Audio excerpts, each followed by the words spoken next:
ማንቲለን ኣባ ጎብየን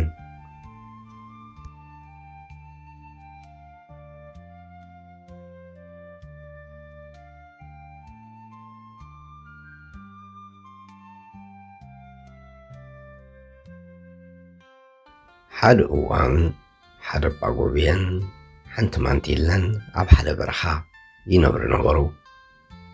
እታ ማንቲለ ብቕልጣፊኣ ኣዝያ ምክሕቲ ነበረት እሞ ኩሉ ግዜ ነቲ ቀስ እናበለ ዝኸይድ ኣባ ጎብየ ተላግፀሉ ነበረት።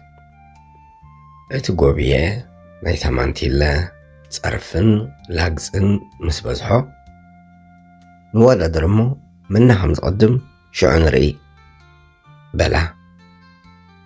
እታ ማንቲለ ድማ ብኣሽካዕላል ንስኻ ጎሳሲ ምሳይ ምስ ማንቲለ ክትዋረድን ክትሓፍርን ተደሊኻ ስሓራ ይበል ኢላ ኣብ ሓሳቡ ተሰማምዐት።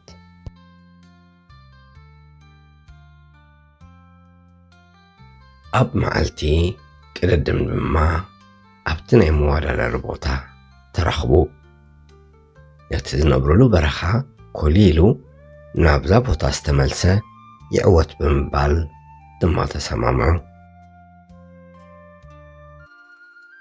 ሓደ ክልተ ሰለስተ ኢሎም ቆፂሮም ውድድሮም ጅምር ከብሉን እታ ማንቲለ ከም ዑፍ በሪራ ብቅፅበት ካብ ቅድሚ ዓይኑ ክትስወርን ሓደ ኾነ።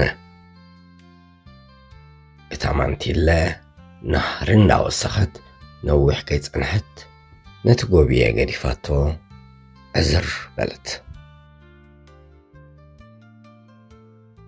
ወዮ ጎብየ ድማ ዋላ እኳ እታ ማንቲለ ገዲፋቶ ርሑቕ ከም ዝኸደት እንታስተዋዕለ በታ ዓቕሙ ተስፋ ከይቆረፀን ከይተሓለለን ዘገም እናበለ ነቲ ጉዕዞ ተተሓሓዞ።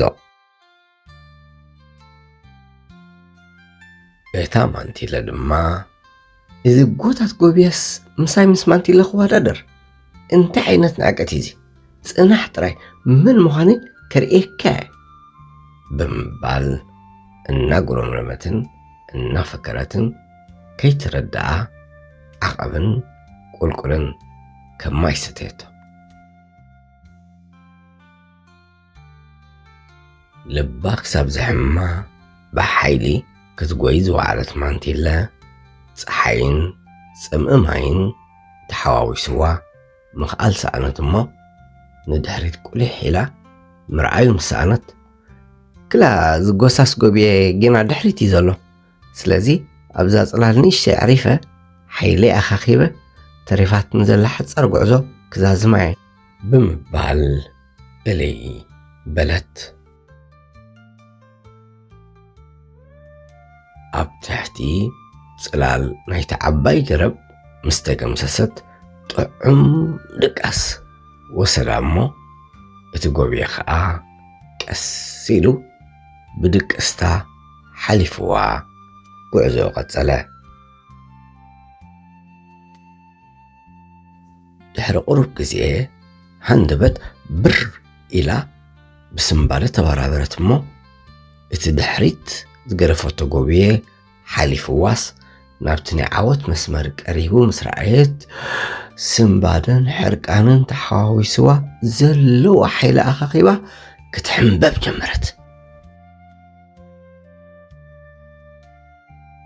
ዋላ እኳ ብዙሕ እንተፀዓረት እቲ ጎሳስ ኢላ ዝነዓቐቶን ዝተዓበየትሉን ኣባ ጎብየ እናረኣየቶ መሪሕዋ ብህድኣት ነቲ ናይ ዓወት ሕንፃፅ ቅድሚኣ ረጊፅዎ ክኣቱ ረኣየቶ እሞ ብሕርቃን ተኸኽ በለት። እምበኣር ካብዛ ፅውፅዋይ እንታይ ንመሃር? እወ ኣብታ ህዋኽ ሸለልትነትን ጌጋን ኣሎ እሞ ህዱኣትን ቀዋሚ ኣካይዳን ዘለዎም ንኹን። ልዕሊ ኩሉ ድማ ብልጫታትናን መንፈዓትናን ንመፋቐርን متحججزن دኣ እምበር ንመዋረድን መጻረፍን ካልኦት ኣይንጠቕመሉ።